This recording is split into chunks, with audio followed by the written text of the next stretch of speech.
देखिए, जेडीए की 16,212 कनाल जमीन कब्जा है as per the record of the government.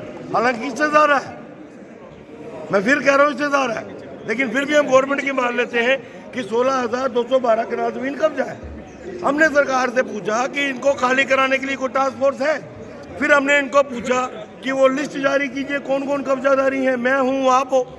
इन्होंने आज तक वो लिस्ट पब्लिकलाइज नहीं की, लेकिन मैं अपनी कॉन्स्टिट्यूंसी के लिए मैंने पूछा तो 688 कनाल 17 मरले बाहू कॉन्स्टिट्यूंसी की जमीन जो है जेडीए की कब्जा है।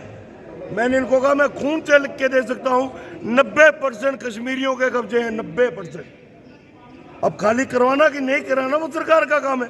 या तो सिविल सोसाइटी के हवाले कर दो, मैं विधायक को मेरे हवाले करो, मैं सिविल आर्मी खड़ी करूंगा, मैं देखता हूँ कैसे जमीनें खाली नहीं होती। क्या ये सारे विस्थापित है?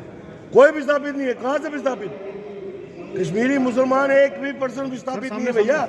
वो कश्मीरी पंडित विस्थापित हुए हैं।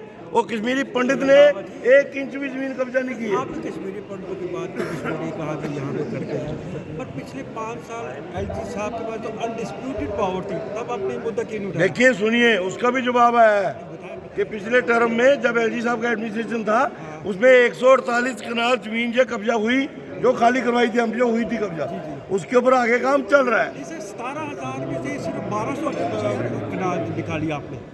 17,000 में से 148 कनाल ही सिर्फ खाली हुई है। तो अब 5 साल में 10% भी देखिए, जिस लेवल पे ये बात पहुंचाई जा सकती थी हमने पहुंचाई।